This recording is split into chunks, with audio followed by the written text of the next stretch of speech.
start us off. Joe, let's talk about preparation over the last couple of days. How's the squad feeling going into this weekend? Yeah, I'd like to think they're feeling a little bit nervous because that edge is something we're going to need. Again, the very fine margins that fell our way, and we pushed them our way with some good stuff in that last quarter.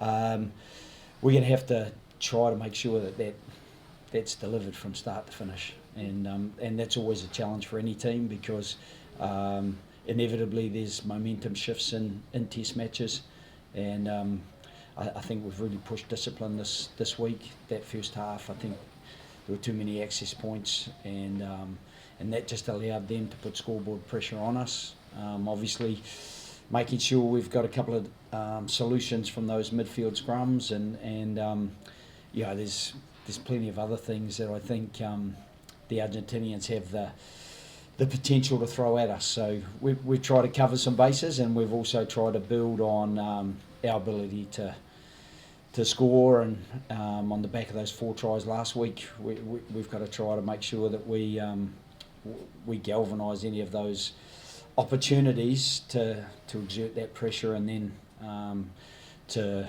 finish it off. Talk to us a little bit about the selection of Tame coming into 10. Obviously he's played a couple of different roles across the team over the last couple of months. What did now feel like the right time to bring him in? Yeah, and behind the scenes, he's been very versatile for us. I don't know if you saw, but in the 17th minute in Cape Town, Tate McDermott hurt his ankle.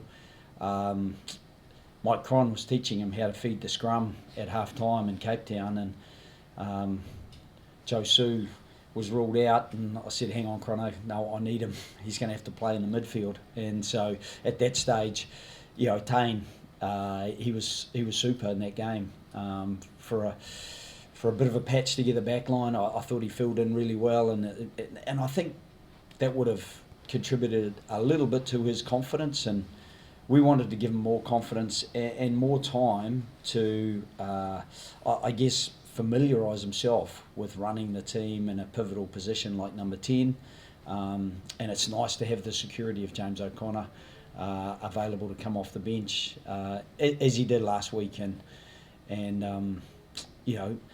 not only did he settle things down, but he also ramped them up when it needed to be ramped up. Is he becoming your, well, you mentioned the word versatile, but is Tane becoming your Mr. Fix-It? Well, he had to be so far. He is a bit versatile. He's brave. Again, in that Cape Town Test, he took a superb high ball, made some really good tackles. He's got some good width in his passing game and a good feel in his passing game. So being able to slot in and move around is an advantage. But we'd love to give him the best chance in his specialist position this weekend, and the best opportunity to do that was to put him in from the start. He obviously got reps on Tuesday at training, the majority of the reps today, and as I said, James has got a lot more of them over the last 4 or 5 weeks and beyond, so it's been good that he gets to build a bit of confidence, and James and Tom have been really good sitting in behind that and chatting to him about how, what and when he might choose to do things. Joe, there's been really heavy rainfall here in Sydney. Hopefully we get some dry weather until Saturday. Yeah. You showed your skills as a talented meteorologist in the final test in Sydney. Have you made any allowances for the rain and the issues with drainage at Allianz? Has that affected the selection at all, and do you have any concerns with how wet it could be underfoot? The forecast is for it to clear up this afternoon and then to be fine tomorrow and fine the following day. So not too much breeze around, that would help, but probably just enough to shift the air and dry things out a little bit, and that's what we're hoping for. I think what is in doubt is maybe the captain's run being held in the stadium, which is the same thing that happened to us in Cape Town after they got heavy rain as well, just to make sure that the field can be in as good a condition as it can be, and both teams, have to have to roll with the punches there and just do something a little bit more away from the field to get themselves ready. And Joe, as well, you have a wonderful relationship obviously with your former coach Jeff Parting. I was just wondering, is there any update? You know, James is keen to stay, you're obviously keen to have him, goes into Reg 9. Is there any update on those discussions with Jeff? Yeah, I spoke to Jeff yesterday morning on a totally different issue, just in terms of coaching. He's a first-time head coach, and that brings with it plenty of challenges as he's finding out. But he's a mature coach, and I'd be really confident he's going to do a good job. And we talked briefly about James, and I think for us it's just about getting to the end of Saturday and then having another discussion just around who we have in terms of our 10s. We've got a very short-term focus but a long-term vision, and part of that long-term vision is by the time we get to 2027 World Cup, we need some players who've got experience at 10, and I'm not saying that James can't play all the way through there, but we've got some young 10s who we know would benefit from the experiences of pressure cooker test matches, and the more confidence they build, I think the better they will be in staying calm in those heated moments where it's hard to see the wood for the trees. Just the final one from me. Another coach you've got a great relationship with, Ronan O'Gara. Has there been any discussions there? I know it's unlikely for Auckland, but potentially maybe getting Will back for Perth, given there's a direct flight there, or is that something again that might have to wait? Yeah, it will wait, but there's been discussions again overnight. I spoke with Ronan, so again, it's good to have those associations so that you can speak directly with the coach, because that's where the decisions are going to be best made, where they're also the best solution for the player as well. So we've got those two balls in the air at the moment, and as I said, short-term focus, long-term vision, but the short-term focus is on Los Puma this weekend, because they're a heck of a team. Joe, how do you grapple with the Bledisloe? I know it's Argentina this week, but if James is going to leave at the end of the weekend, it's pressing now. How do you grapple with wanting to win a Bledisloe and potentially, like someone who's 35, maybe going overseas? He's proved to be a match winner in recent weeks. Yeah, he's done really well, and there's a number of guys who've come off the bench and done really well. And so I think the one thing we would say is that the match winner is the combination of people who managed to get the solutions we need, and part of the solution was the guys who were already on there, like Harry making the decision, and then James putting in the touch. We get the detail with Brandon playing Amosa to get the line out right, and then cause them stress to get a couple of shots at it, thankfully, and finally get over with again Angus Bell, who came off the bench and contributed to being a match winner as well. So I think James's experience is something you can't coach experience. You can try to fast track it just by trying to put them in pressure situations at training, get their feedback, give them feedback, let them reflect, and then come back to things. So it's just trying to find that balance at the moment. We've got Tane Edmed, we've got Tom Liner, we've got Ben Donaldson, who will be fit in time, fully fit. He trained fully today, so this was his big week to get back up to speed. So by the time we play the Bledisloe, we will have those 3 10s, and maybe James. Big opportunity for Hunter Paisami, Luka and Salakailo. What do you want to see from them? Obviously first time this year in goal.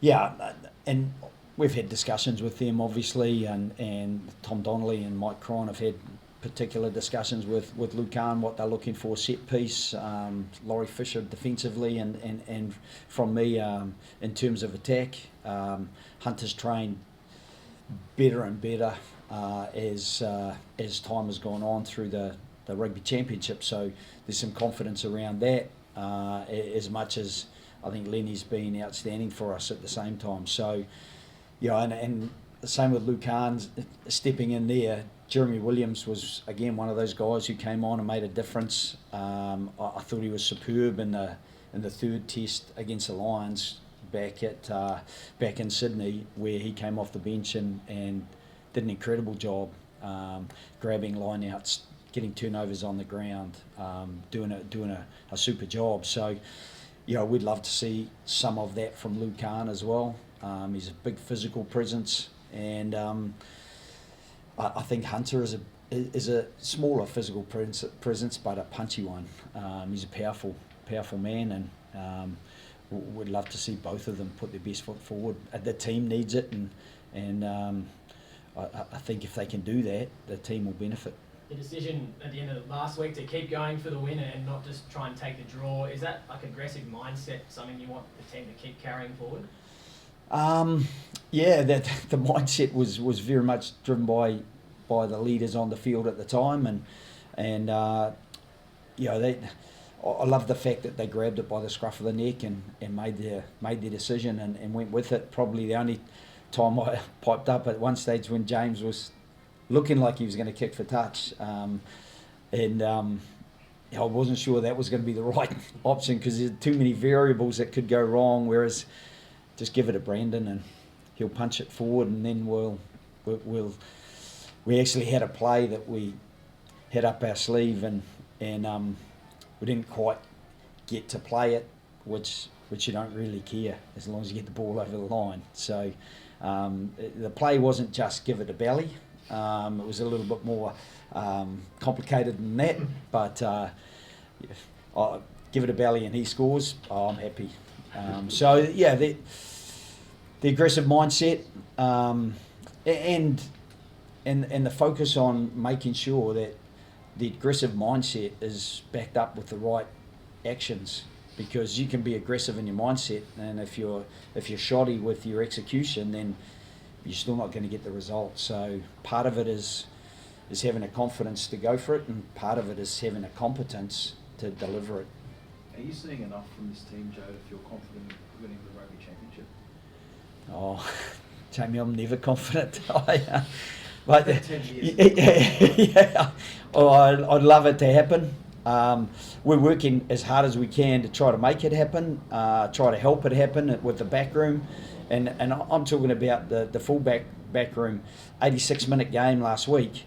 Damien Marsh, Nigel Ashley-Jones, they're working really hard on the physical preparation of the team. Nutritionally,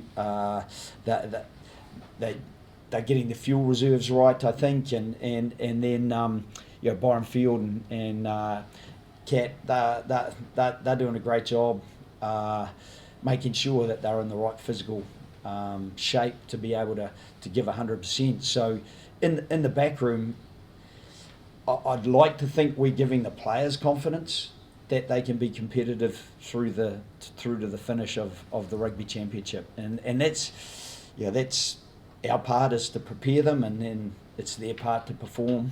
And those performances have been despairing at times, often in first halves or first 20 minutes, and then we actually started the game well. We got the first kick-off back. We got into a position to be able to put pressure on. Maybe got a bit unlucky with the first call with Tom Robertson being penalised for an off feet, but then we made some shoddy errors and gave them 3 and then another 3, and we can't afford to do that to good teams. So there are things that we're constantly working on to make sure that we can be competitive. And while I'm nervous, I'm also buoyed by the fact that the team have come as far as they've come in a relatively short space of time. So, I think where we are at the moment, we're very conscious of Argentina being right behind us in those world rankings, and that they can get past us if they beat us in the weekend. And we're at a sold-out stadium in our own home turf. that means something to the players. The players are very conscious of earning that support, and I know that they'll work hard on Saturday to continue to earn it. Just on that, with the sellout, us writing headlines, return to golden years, golden age, all that sort of stuff, you probably see that, the players probably see that. How do you approach it, Joe? Do you embrace that sort of media feedback, or do you try to temper it?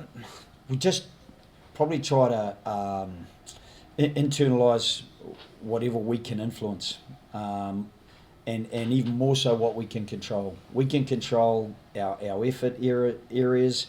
We can control our technical aspects in terms of having a really good preparation to make sure that we are, our skill sets are primed.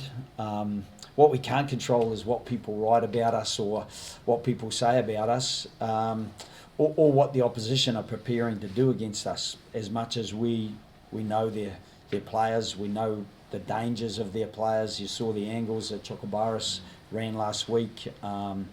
The athletes they have on the edges, the incredible back row they've got, and I see that Oviedo is back into that back row. He's such a big, strong kid, and the athleticism of Gonzalez and Kremer, who made 33 tackles last week. So he's a very big machine to have. So those guys, and I thought their tight five went well last week, so that doesn't really leave a lot of areas of weakness that we can exploit, and I'm sure that for us, those are the things that we probably hone in on more so than what might be said externally is what can we influence best internally.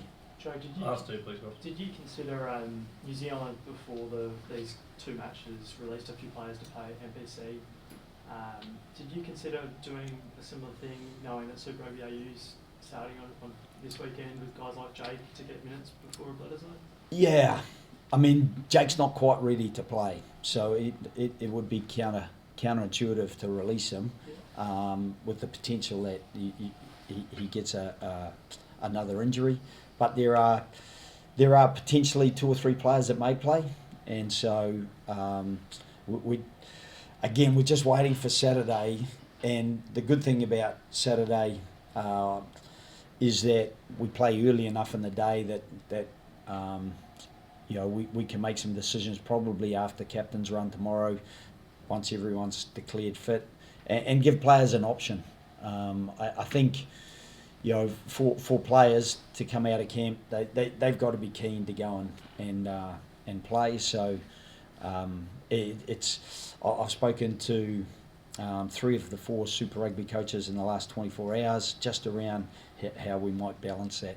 Joe, Last just on someone who's probably not on the forefront of your mind right now, Mark Nawangani-Tawase. We spoke to him earlier in the week, and he mentioned that he definitely didn't want to close the door on a potential return to the Wallabies. I guess for you, what does that say about what you're doing with the Wallabies and how the team's going at the moment? Yeah, again, Mark Nawangani-Tawase is a guy that we've kept our eye on for sure. He's certainly scored some pretty impressive tries for the Roosters, and I don't think we discount anyone in terms of players who have either been in the gold jersey previous or have come through the school system and potentially would like to be back involved with rugby union, just because there's so much talent amongst some of those players, and his athleticism in the air is not too different from Joseph-aukuso Suali'i. So, to have athletes like that, it's always something that would add value. But at the same time, we've got guys who've stayed invested in rugby union, and Max Jorgensen has been outstanding. Corey Toole has come through, and his 2 tests have been really impressive. Harry Potter, before he got injured, was playing really well, and Dylan Peach brings a real physical edge out wide. And so there are a few wingers that have been good for us as well. So, yeah, I saw Mark in passing a couple of weeks ago, and he certainly looked in good shape. So You've been watching him play for the Roosters, or? yeah, as I said, I've seen him score a couple of very impressive tries. He loves that, loves getting in the corner and quite acrobatically. So yeah, again, there's a few guys floating around that that have been in the rugby union production line who I don't think Rugby Australia have closed the door either. So yeah, that a lot of that rests in Mark's court as to what he does next. I haven't spoke to Trent about it, but yeah, I'm not sure Trent is looking to let him go at this stage either. I don't think he's got. We have to go to the next one. Something else. I was just going to say, like, realistically, what kind of time frame would he be looking at if he was to come back for the World Cup? Yeah, I don't know what his contract is with There's the only Roosters. a year left. He's got a Only year 1 year, left. Yeah. Yeah. So I think he'd make it back. But